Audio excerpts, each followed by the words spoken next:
telat restorasi gambut itu. Gambutnya habis baru ada badan restorasi gambut. Telat itu. Apalagi dari benerin restorasi gambut itu, tinggal mempertahankan bagaimana kubah gambut yang ada di tengah-tengah Taman 9 itu jangan rusak.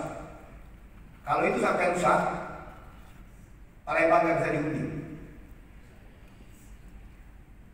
Ya, karena itu ada gas yang tidak bakar sampai Singapura. Makanya itu oleh UNESCO ditetapkan sebagai cagar biosfer. Duluan dia klop supaya jangan diganggu. Hati-hati jadi bupati jangan ngejual di situ.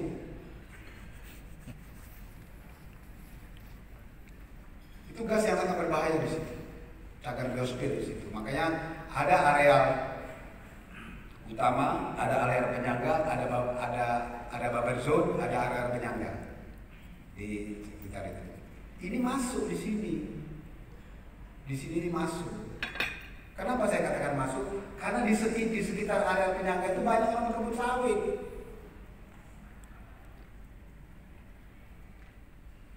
Jadi Pak Gudarwan kalau aku ngomong ini panjang cerita Pak Gudarwan. Ya baca stop di sini. Iya. Ini baru tentang perkebunan. Kita belum berbicara Sustainable Development Goal. Belum. Yang termasuk yang diinginkan tadi tidak miskin, rumah kaca nggak ada 17 parameter. Yang tahun 2025 habis itu. Waktu MDGs kita udah lulus SMP, naik dia jadi SMA, kita lulus paket C. Nah sekarang anak kuliah, baca ada paket C di kuliah. Ambil gitu misalkan ya. Kita di SDGs nggak lulus, nggak ada program kita capai, nggak ada. Berapa area rumah kaca yang bebas nggak ada kita. Terus berapa apa jumlah penerima manfaat atas ketersediaan air minum dan lain-lain belum. Berapa persen daerah kumuh kita sudah tangani? Belum ada itu masuk kalau nggak lulus kita pakai CV nggak lulus Indonesia ini. Nah kuliah nih kayak bentar lagi, apalagi sustainable apa lagi Pak? Pada nanti bakal dibuat oleh PBB itu, ya. Tidak muluk-muluk. Poin yang pertama adalah dunia itu terbebas dari miskin. Nomor 1. 2025 itu kita tidak miskin lagi. Seluruh dunia, bukan Indonesia baik. Dihantam COVID, miskin ngejut. Miskin ngejut Pak. Yang miskin permanen belum kita selesaikan, miskin ngejut banyak. Nah separuh penduduk Indonesia ini miskin ngejut. Pegawai kan? Makan modal. Begitu rumitnya ngurus republik ini. Makanya udah gagal jadi bupati itulah. Ngurus miskin itu susah. Bapak Ibu saya hormati, rencana aksi itu saya berkeinginan dengan matrik yang jelas siapa yang mengerjakan apa. Tapi memang kalau rencana aksinya pertama dia dalam bentuk global dulu aja Pak Kapit, global dulu baru nanti detailnya siapa yang mengerjakan apa sudah bisa kita arahkan. Karena nanti yang akan mengalami kesulitan penyusunan ini adalah kita tidak punya landscape yang benar. Di mana areal perkebunan? Karena kita hanya berbicara tata ruang. Kan bicara tata ruang. Ini sekian ribu, perkebunan di sini sekian ribu. Tapi nggak tahu. Karena di sekian ribu itu harus ada landscape detailnya dalam bentuk detail tata ruang. Seluruh Indonesia di mana ada yang menerjemahkan, yang membuat turunan dari RT RW itu menjadi detail tata ruang, nggak ada. Tapi anehnya, detail tata ruangnya nggak ada, sistem perizinannya sudah pakai OSS, one single satu apa nih? OSS. Pak, nggak bisa dilihat lewat tata ruang, nggak bisa. Tapi jadi itulah Indonesia. One single system itu nggak bisa dibuat pakai hanya dalam bentuk tata ruang makro, nggak bisa, harus detail. Di mana dia harus bisa. Itu jelas bahwa daerah itu kecamatan A itu izin yang bisa dikembangkan cuma ini tempatnya di sini. Bahkan meletakkan tiang listrik pun jelas. Tuh.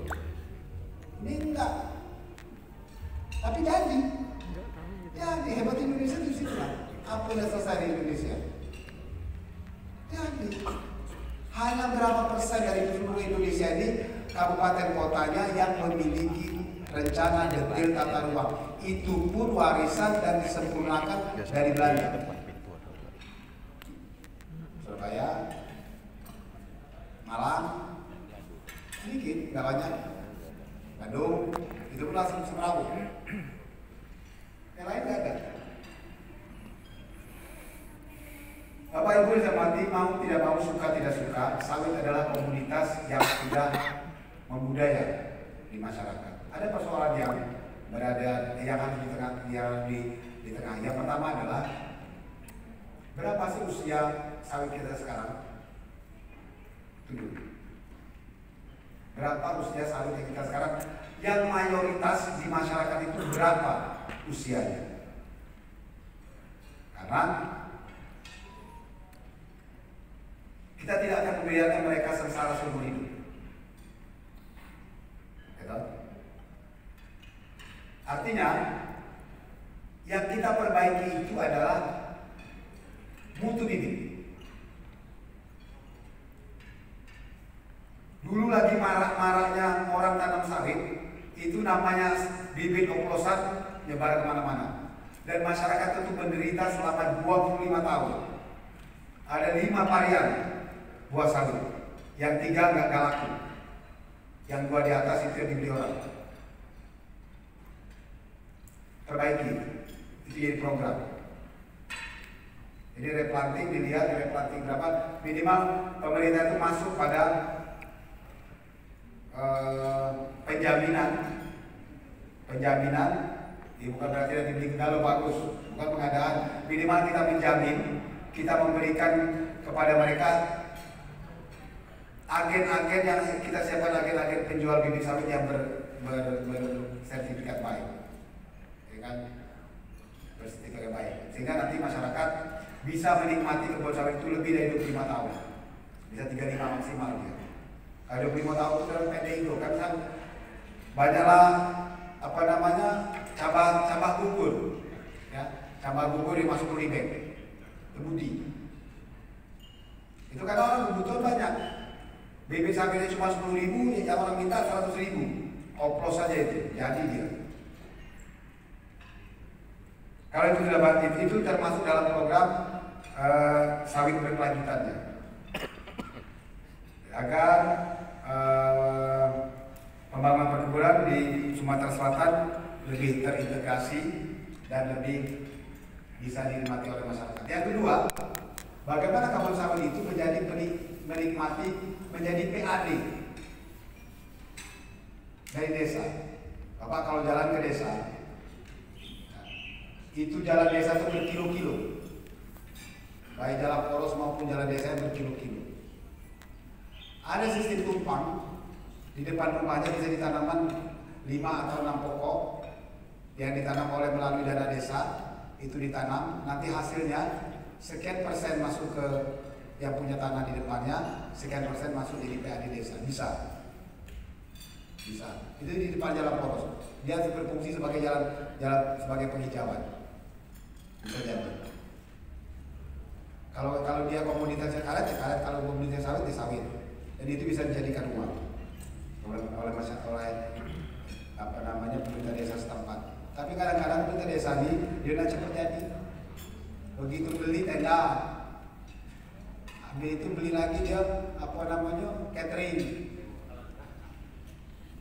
Karena kalau dia tanam sawit, dia tidak menikmati, mungkin dia tidak jadi kades lagi, mati.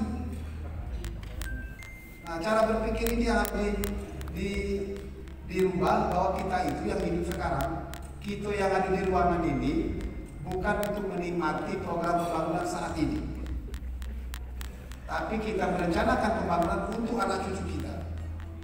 Kalau kamu membuat program untuk kamu saat ini, maka kamu akan korupsi. Tapi kalau kamu mengembangkan pembangunan untuk anak cucu yang akan datang, punya amal masuk surga dan tidak korupsi. Yakin nggak?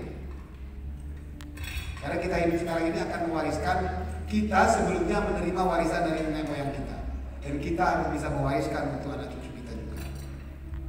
Bapak Ibu yang saya hormati, saya berharap pertemuan ini merupakan suatu kesempatan bagi kita untuk saling bermusyawarah, saling berbagi pengalaman, saling isi kebutuhan ilmu pengetahuan dalam rangka menyusun rencana aksi kerja daerah kelapa sawit berkelanjutan tahun 2022. Ini nanti sampai tahun berapa? 2022 sampai 2040, karena 2045 itu kan Indonesia emas, ya kan? 2035 itu Indonesia dihadapkan pada bonus demografi. Tinggal sekarang bonus demografi itu manusia yang tumbuh itu akan jadi jabalan atau akan jadi kiai, ya kan? Jangan kelemahan bonus demografi. Bisa dia itu akan menjadi penggerak pembangunan, bisa menjadi memberati pembangunan. Tergantung kita yang menetapkan kebijakan. Bonus demografi itu tidak selamanya akan kita nikmati kalau kita salah dalam memberikan kebijakan. Tahun 35 penduduk Indonesia sudah bisa hampir 600 juta, artinya cukup besar. Jadi bonus demografi jangan diterjemahkan banyak orang itu akan tidak banyak masalah, pasti banyak masalah. Kita akan menjadi tuan rumah di rumah kita sendiri atau akan menjadi pasar bagi negara luar ke Indonesia. Semoga apa yang kita lakukan pada pertemuan ini benar-benar bermanfaat bagi kita semua. Akhirnya dengan mengucapkan Bismillahirrahmanirrahim, sosialisasi SKT penyusunan dan FGD penyusunan rencana kerja aksi daerah kelapa sawit berkelanjutan Provinsi Sumatera Selatan tahun 2022 secara resmi kami buka. Terima kasih, dan sebelum saya akhiri, saya ucapkan terima kasih kepada Ekraf yang sudah membiayai ini. Mereka ini malu-malu hati gitu Pak, terus sedikit itu dewek angkatnya. Assalamualaikum warahmatullahi wabarakatuh.